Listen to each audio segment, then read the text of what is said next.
Novamente, um bom dia a todos. Eu gostaria de também realçar, se me permitem, a admiração que tenho e que todos nós nutrimos pelo ministro Luiz Fux, que tem se destacado no cenário jurídico brasileiro em 3 campos muito específicos e em todos eles com muita excelência. No campo acadêmico, onde se graduou, fez o seu mestrado e o seu doutorado, mas, sobretudo, por ser o professor de uma quantidade muito grande de geração de alunos no Rio de Janeiro e em Brasília, onde, como professor, tem contribuído para ampliar o horizonte da ciência jurídica no Brasil. No plano normativo, o ministro Luiz Fux tem contribuído para o aprimoramento legislativo de uma forma muito decisiva e muito importante, e por todas essas contribuições, eu gostaria de realçar que foi o relator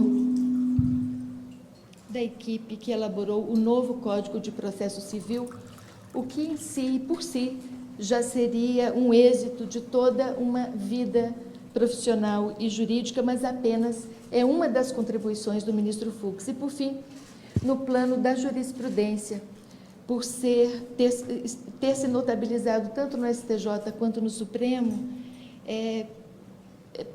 pela autoria de votos que tem contribuído para avançar o combate à corrupção, contra a improbidade administrativa, pela ficha limpa, pela moralidade pública, mas também fortalecendo o trabalho no Brasil do sistema de justiça em favor de direitos humanos, da cidadania, da tutela coletiva.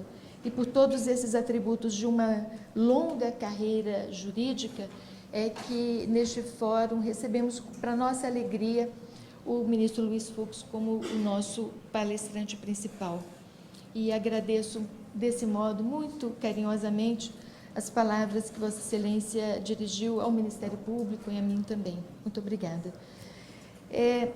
Este fórum, e tenho a honra de dividir esse painel, aqui presidido pelo desembargador Hércules, com meu colega Luciano Maia, com quem divido a tarefa de conduzir, por este mandato de 2 anos, a Procuradoria-Geral da República, para minha honra, compartilhando com ele, com o vice-procurador eleitoral Humberto Jacques, as dificuldades de tomar decisões, que às vezes são necessárias, mas nem sempre são fáceis de serem tomadas, no plano de requerer ao Supremo, ao STJ e ao Tribunal Superior Eleitoral medidas que façam cumprir a Constituição. Por isso, para mim, é uma honra dividir esse painel com ambos e estar aqui na presença de todos. Gostaria de iniciar enfatizando a importância do tema deste fórum, o combate à corrupção em um Estado democrático de direito, referindo-me inicialmente a uma ideia que parece hoje mais comum, mais comumente aceita no sistema de justiça, que é a ideia de que a corrupção é um crime grave. A população brasileira já entendeu isso, já compartilha da necessidade de priorizarmos o tema no âmbito do sistema de justiça, e por isso estamos aqui, para refletirmos sobre o melhor modo de fazer isso com mais eficiência, com mais efetividade. Mas nem sempre era assim.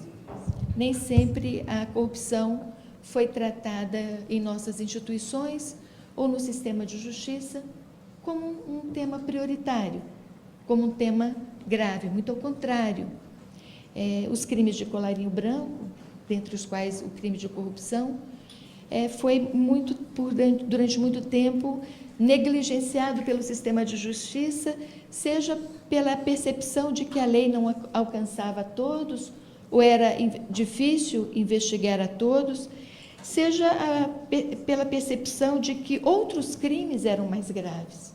E na categoria dos crimes graves, no sistema brasileiro, sempre situamos e ainda situamos, talvez com mais preferência, os crimes violentos, os crimes que causam violência ao indivíduo, a violência direta, a violência física. Mas é preciso começar dizendo aqui hoje que o crime de corrupção é realmente um crime grave, está correta a atual orientação do sistema de justiça brasileiro de considerá-lo, por isso, um crime a ser tratado prioritariamente dentro do nosso sistema. E é uma gravidade que decorre não apenas dos efeitos que a corrupção causa sobre as políticas públicas, inibindo o uso do dinheiro público que foi arrecadado e que financiaria políticas públicas. Não apenas porque a corrupção inibe que o serviço público de saúde seja efetivamente prestado, ou de educação, muito enfaticamente por isso, mas não só por isso. É preciso, e eu gostaria de realçar, que a corrupção atinge um elemento central do Estado democrático de direito, e que os historiadores modernos, como o outro professor da Universidade de Harvard, o Niall Ferguson, costuma enfatizar como uma instituição importante do mundo moderno civilizado, que é a separação entre a coisa pública e a coisa privada. No Brasil, em muitos países do mundo, ainda há uma grande confusão entre a separação, uma grande confusão entre a coisa pública e a coisa privada, com apropriação e desvio por alguns melhor situados no extrato social, ou com mais facilidade de se apropriar da estrutura do Estado, e com isso se apropria dos tributos arrecadados de todos. Em muitos países do mundo não há uma imprensa livre que denuncie a existência dessa confusão.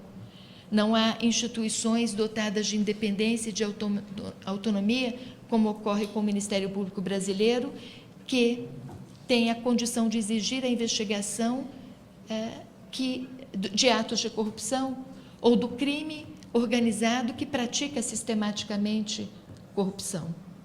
Há muita dificuldade no Brasil, em vários países do mundo ainda, de tornar esta instituição uma instituição realmente preservada e respeitada, a separação da coisa pública e da coisa privada. E é porque essa separação é tão importante que o direito criminal, o direito penal, criminaliza essa conduta.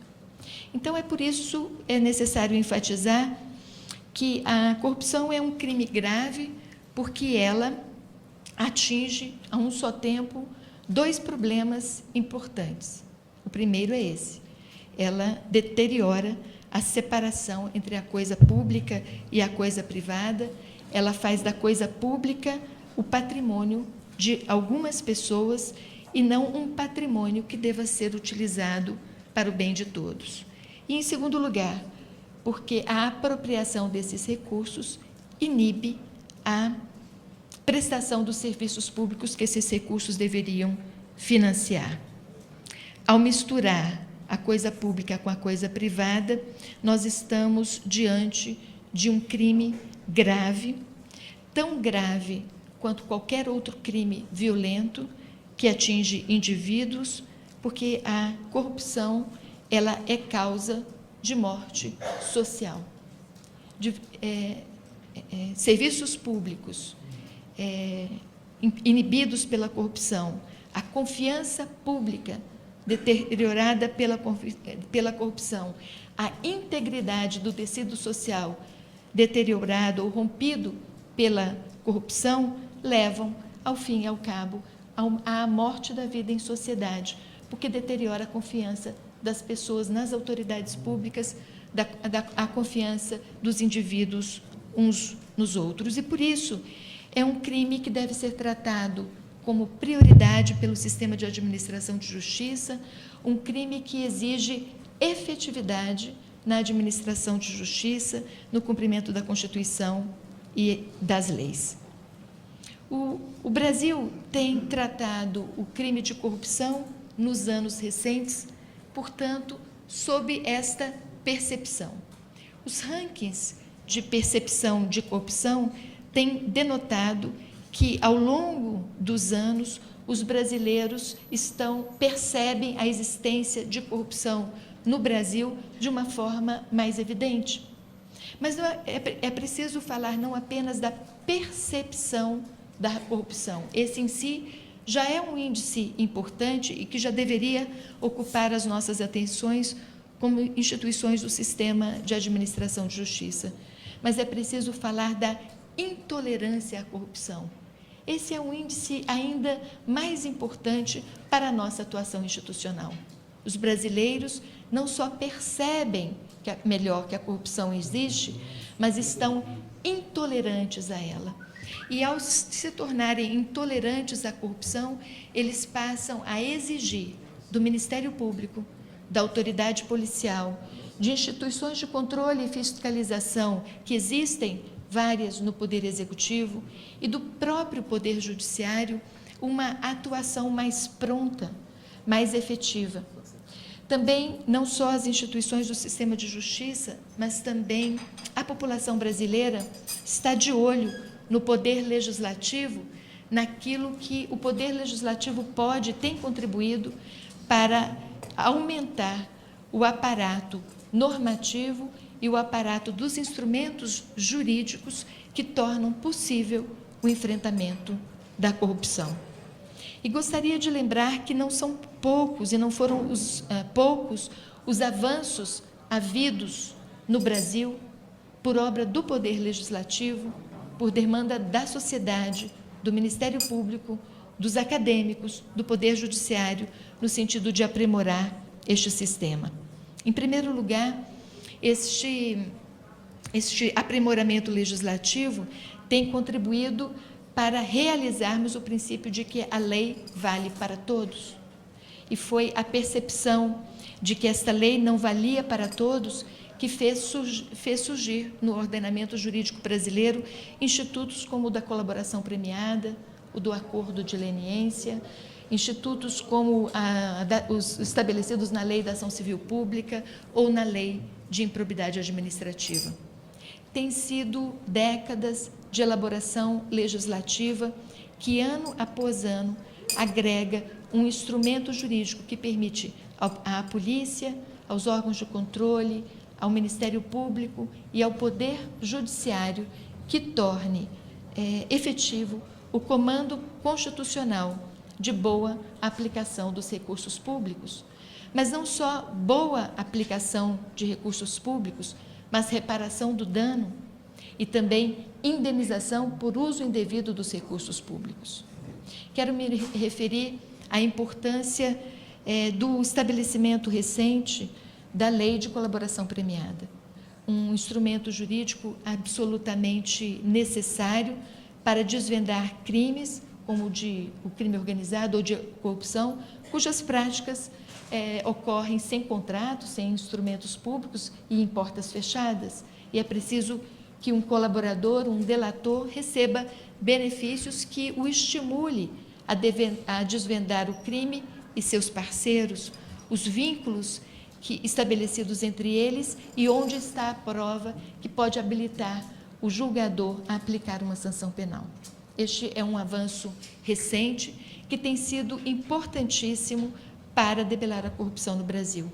E os dois marcos jurídicos relevantes para isso ocorreram, como lembrado pelo ministro Fux, em anos muito recentes, no julgamento do Mensalão e mais agora sob a era da Operação Lava Jato, tanto em Curitiba como em outros lugares do país, onde há desdobramentos destes fatos criminosos. Em todas estas oportunidades, desde o Mensalão, notadamente desde o Mensalão, o Ministério Público, o Poder Judiciário, tem se valido do Instituto da Colaboração Premiada. Então, sem esse aprimoramento legislativo, talvez estivéssemos ainda numa era de dificuldade de aplicação da Constituição e da própria lei penal, de punir os infratores, os praticantes de corrupção. E isso aumentaria a sensação de impunidade, a sensação social de que a lei não vale para todos. Mas, na verdade, teríamos dificuldade, inclusive, de acessar a prova. Muitos dos países com os quais o Brasil estabelece medidas de cooperação internacional, não dispõem ainda do Instituto da Colaboração Premiada e, por não disporem desse instituto, não conseguem assegurar ao colaborador ou ao delator um benefício decorrente da delação.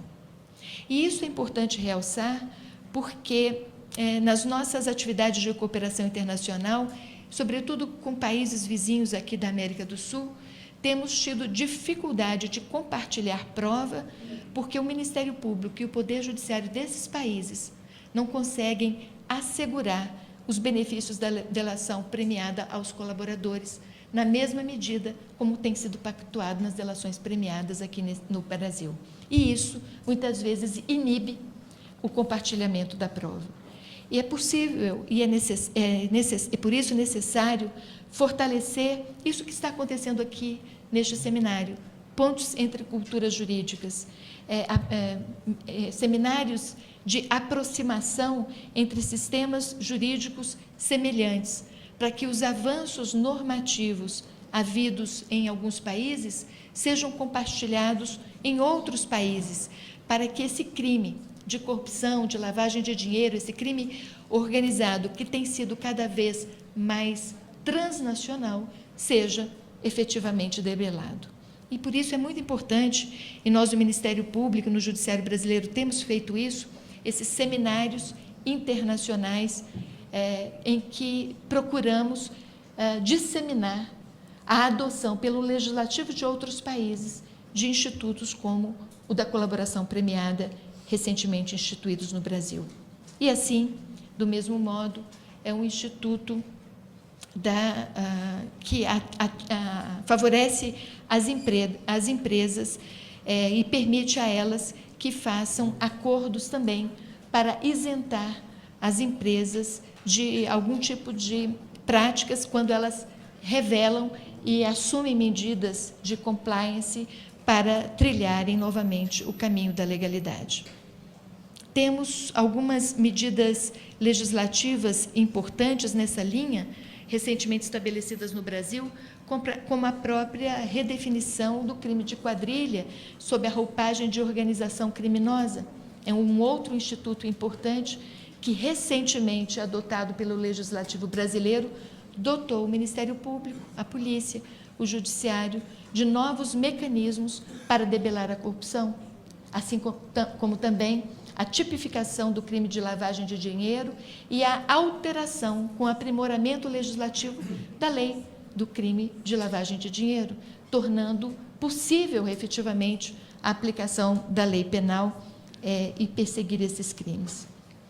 Quando falamos de corrupção, temos que falar, portanto, em restabelecimento da integridade, em aumento da confiança da população nas instituições do sistema de justiça, no sentido de que a lei vai valer realmente para todos, de que a punição sentenciada, a pena sentenciada, será efetivamente cumprida. Quando falamos em integridade, temos que falar, e esta é uma ação do Ministério Público, uma ação importante do Judiciário, temos que falar em recomposição do dano. A recomposição do dano não é uma pena, é uma obrigação legal.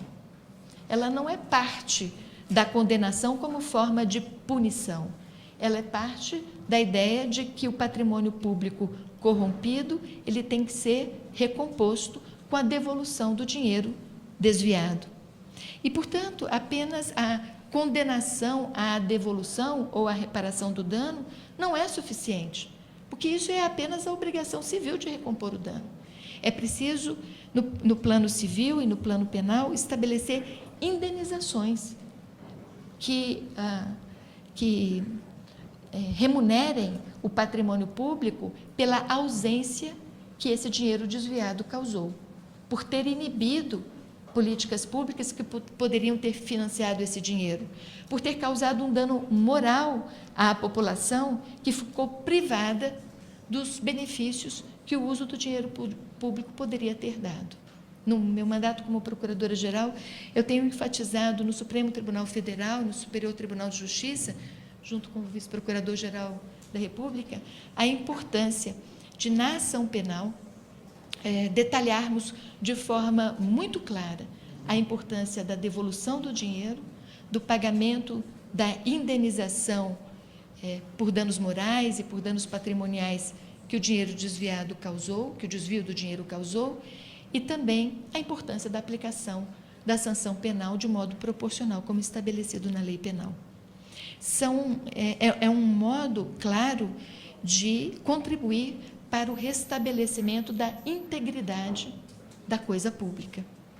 E é por isso importante comunicar isso também de uma forma eficiente para a população e para os infratores, como uma forma de desestimular a prática de atos futuros de corrupção por ele próprio ou por outros interessados em ingressar na seara criminosa.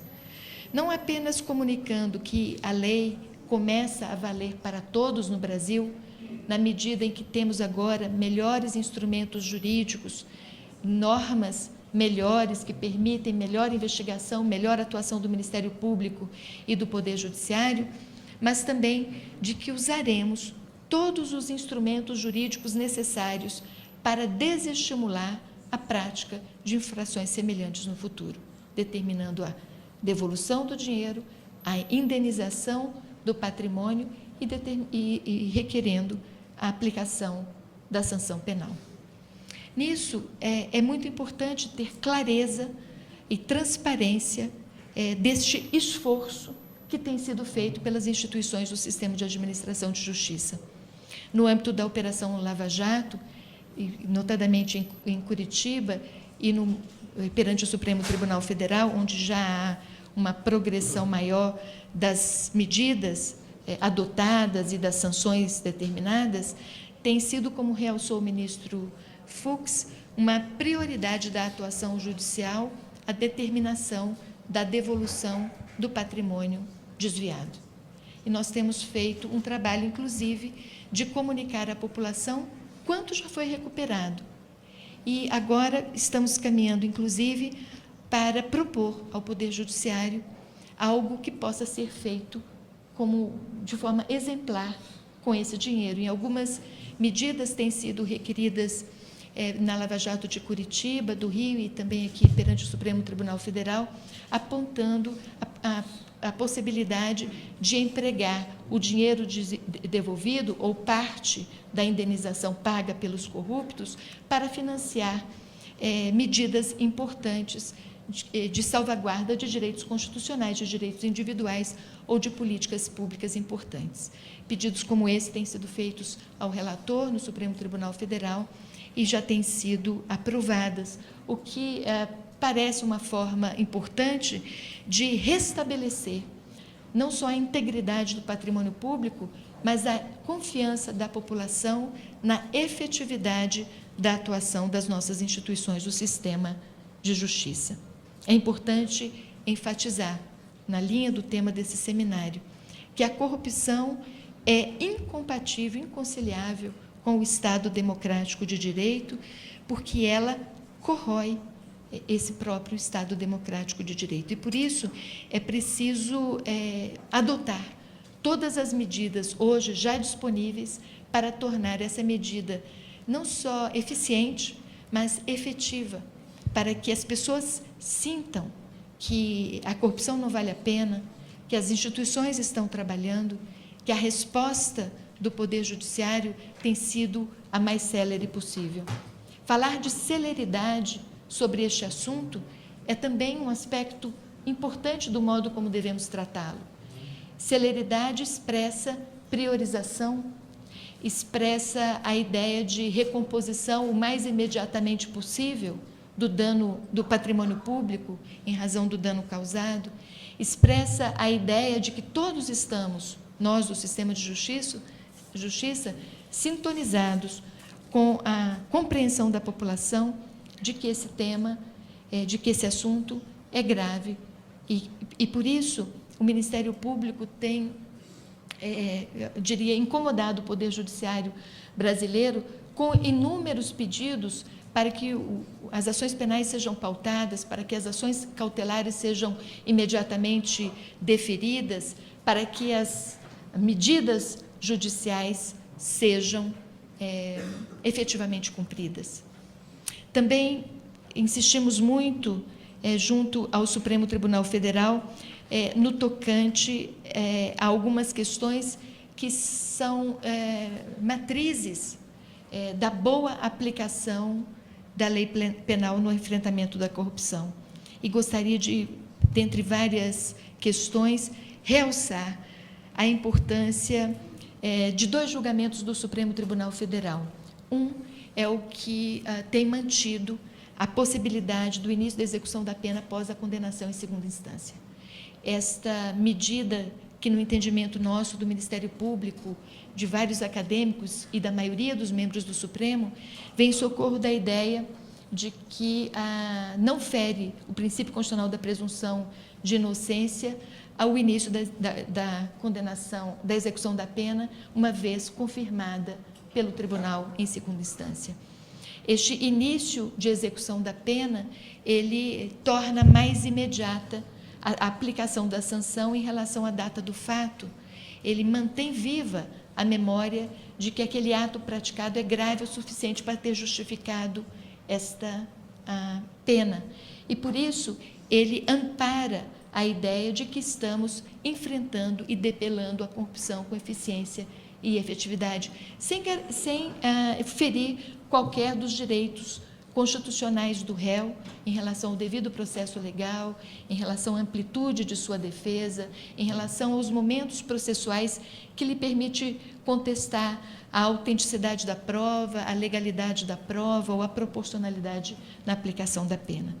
Enfim, me parece que esta é uma das grandes decisões que o Supremo Tribunal Federal adotou nos últimos anos e que tem sido adotada pelos outros juízes e tribunais intermediários do país, atendendo a esse reclamo de tornar a lei mais efetiva.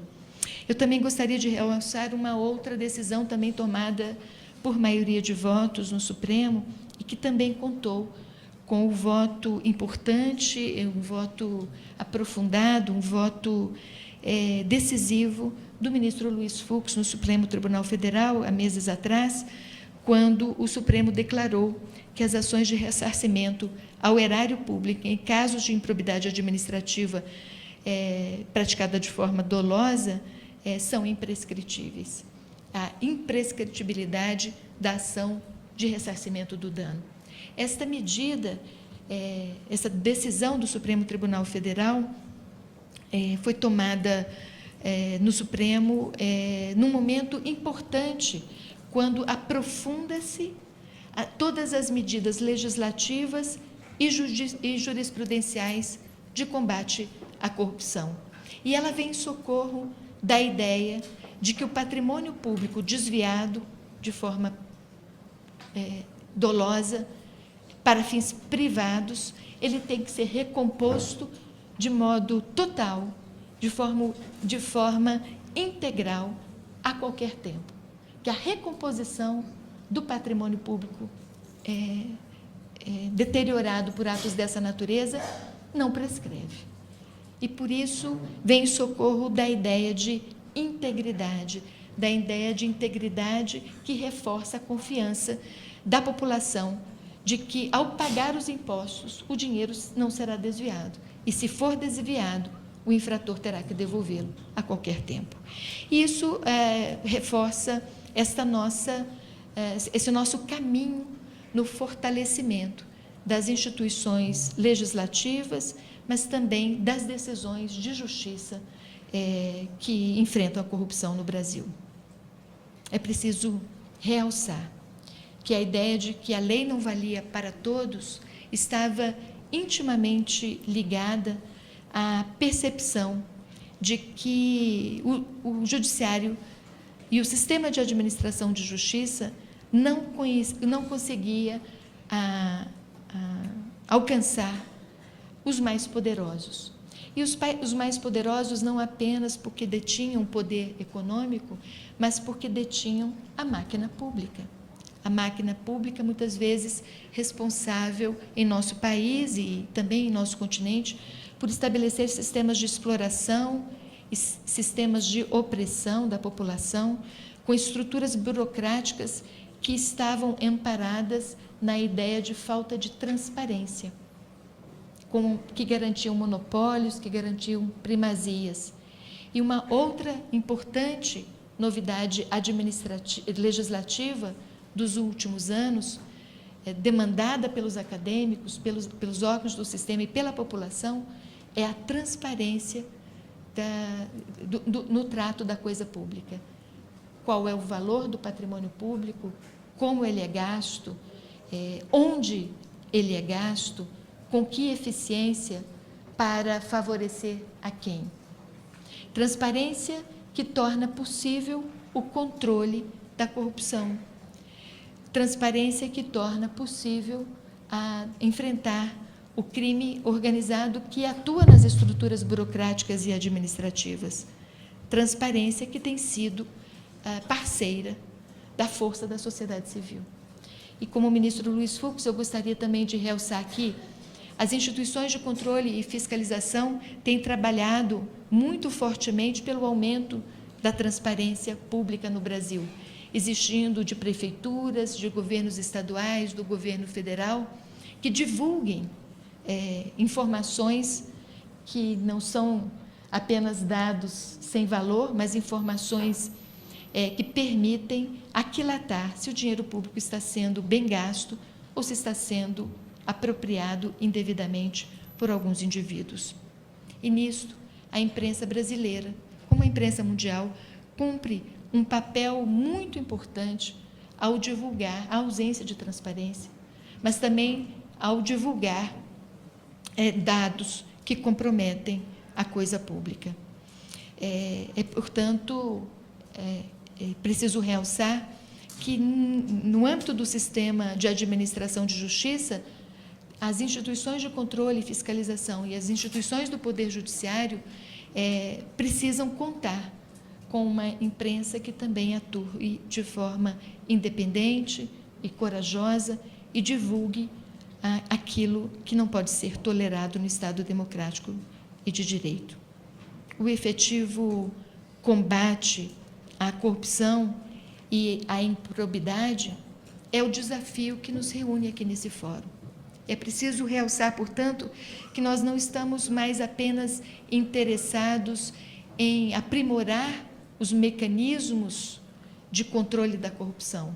Já avançamos muito nesse terreno normativo. É preciso e é necessário e é possível aprimorar mais. Mas é preciso realçar que o instrumental que hoje temos é muito eficiente e já permite o bom combate à corrupção, seja pela Lei de Ação de Improbidade Administrativa, pela Lei da Ação Civil Pública, pela lei que exige transparência, pela retipificação do crime de lavagem, do crime de organização criminosa, pelas decisões jurisprudenciais sobre o início da execução da pena após a condenação em segunda instância, ou pela imprescritibilidade da reparação da coisa pública.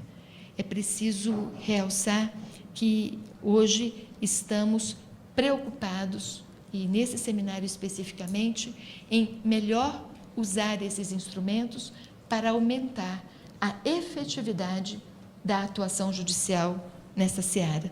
E talvez devêssemos começar nossa reflexão realçando a importância de o Poder Judiciário, em qualquer instância, priorizar o julgamento e o impulso processual aos crimes de corrupção, de organização criminosa e de lavagem de dinheiro. Esta celeridade, ela contribui para o aumento da efetividade. E isso também deve ocorrer no Ministério Público, nas instituições de polícia e nas instituições de controle e de fiscalização no âmbito do Poder Executivo. Priorizar é importante. Depois, precisamos discutir, neste seminário e permanentemente, sobre como melhorar o uso dos instrumentos que já temos. O da colaboração premiada, estabelecendo acordos efetivos, sobretudo acordos que revelem os vínculos entre os parceiros no crime, mas também que priorizem a reparação do dano e que aceitem pagamento de indenização pelo desvio do dinheiro. A reparação do dano em si não é só suficiente, porque essa é uma obrigação e não é uma sanção que deve ser aplicada também ao colaborador. Também é preciso aprimorar a jurisprudência, que estamos permanentemente construindo com a atuação de todos, advogados, defensores públicos, Ministério Público e as autoridades do Poder Judiciário, no sentido de avançar com a aplicação de penas que sejam realmente proporcionais à gravidade desse crime. Esta proporcionalidade é importante para que a pena aplicada ela realmente reflita o grau de intolerância com a corrupção, que é hoje não só das instituições de justiça, mas também da população brasileira. Gostaria de finalizar lembrando uma frase para homenagear o professor Matthew, de um seu conterrâneo, John Kennedy, que disse que aqueles que fazem a revolução pacífica impossível farão as revoluções violentas inevitáveis. E é isso o que tem acontecido no Brasil, no tocante ao enfrentamento da corrupção, do crime organizado e da lavagem de dinheiro. Tem havido uma revolução pacífica. O Judiciário mudou muito, o Ministério Público mudou muito no tocante ao modo como prioriza investigações dessa natureza, com relação ao modo como empregamos recursos públicos na formação de forças-tarefas, de grupos de trabalho que estão encarregados de atuar com prioridade em relação a esses crimes, a exemplo do que tem sido feito no Ministério Público Federal, mas também nos Ministérios Públicos Estaduais, em forças-tarefas como a da Operação Lava Jato e outras assemelhadas. Este modo de trabalhar, enfatizando com dedicação exclusiva o trabalho de um grupo grande de membros do Ministério Público, é que tem tornado possível investigações mais rápidas, pedidos melhor formados, investigações melhor instruídas, que permitem uma condenação mais efetiva e mais proporcional à gravidade do dano. Temos de cobrar dos corruptos a reparação dos danos que causaram, a devolução das verbas desviadas, a correção de condutas, a revelação de quem são seus parceiros, para que os rumos sejam corrigidos e os atos não se repitam. Temos que exigir das empresas que corrijam suas práticas e seus mecanismos de controle da corrupção, notadamente porque muitas dessas empresas, várias delas, empresas brasileiras, têm mais verba do que muitos municípios, do que muitos estados e mesmo do que muitos países. E, por isso, elas têm muito poder e, muitas vezes, usam esse poder, inclusive econômico, para construir poderes políticos, para influir na burocracia, para angariar e desviar recursos públicos para si. É um combate difícil, é um combate que exige diálogo entre as instituições do sistema de justiça, exige prioridade e exige perseverança. Muitas vezes estamos contentes com o êxito de um grande caso, como foi o caso Mensalão, mas logo nos damos conta de que aquele caso, ainda que muito divulgado, exemplarmente investigado, exemplarmente denunciado e punido, não debelou a corrupção, porque é muito o dinheiro público, é muito o dinheiro passível de ser desviado, é longa a prática da corrupção sob a burocracia pública. E é por isso é necessário perseverar, não desistir, insistir, continuar.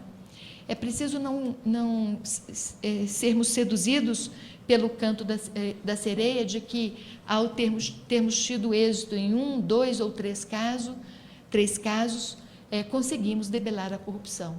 Muito ao contrário, pelo que tem nos ensinado a história recente do Brasil, o que percebemos é que ela se revigora, ela se transforma, se apresenta de outras formas, com outras práticas, e é preciso saber e reiniciar as investigações e debelá-las. Mas o fato é que há boas notícias, e as boas notícias são muitas, e a principal delas é de que o sistema de administração de justiça do Brasil entende, eu acho que de uma forma muito uniforme, muito enfática, comungado por todos os juízes e órgãos de todas as nossas instituições, que a corrupção é um crime grave, tão grave como são quaisquer outros crimes violentos, sobretudo porque ela é causa, ao fim e ao cabo, de deterioração do tecido social e pode ser causa de morte social. E é nessa perspectiva que eu imagino que devamos enfrentar esse problema e imagino que é a razão pela qual nos une aqui, nesse diálogo entre instituições irmanadas, em tornar este enfrentamento da corrupção realmente uma prioridade para todos nós. Finalizo dizendo que não posso deixar de assinalar que há 30 anos, desde a Constituição de 1988, temos um novo Ministério Público no Brasil. Um Ministério Público dotado de garantias institucionais e um Ministério Público dotado de independência e autonomia. A mudança na conformação do Ministério Público a partir da Constituição de 1988 é realmente um dos fatores que tem permitido o país enfrentar a corrupção.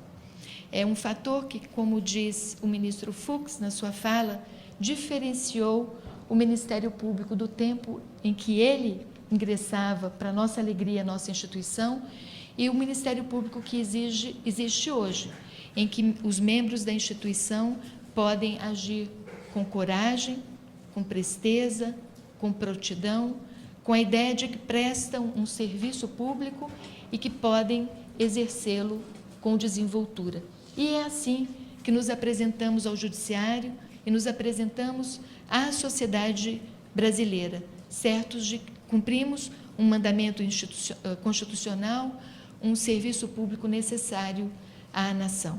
Pedimos, apresentamos as provas e cabe ao Judiciário aquilatá-las e decidir todas as questões. E por isso essa parceria, esse diálogo entre instituições é tão importante. Estou segura de que, se a Constituição de 1988 não tivesse instituído o Ministério Público como fez e não tivesse instituído o sistema acusatório no Brasil, talvez a realidade no enfrentamento da Constituição, da corrupção fosse outra. Queria apenas realçar ainda no campo de celebrar a instituição do sistema acusatório no Brasil, há 30 anos, que há apenas um ano esse sistema foi instituído no Uruguai, há 10 anos no Chile, e ele ainda não está instituído na grande maioria dos países das Américas, mas é um modelo importante para distinguir muito claramente as funções de acusar, defender e julgar, e que tem sido também importante instrumento na realização da justiça penal no Brasil. Eu gostaria, finalmente, de desejar a todos um excelente encontro, um excelente diálogo e que esse fórum e este seminário fomente iniciativas semelhantes no futuro, porque o nosso objetivo comum é um só: tornar a justiça mais célere e mais efetiva para todos os brasileiros. Muito obrigada.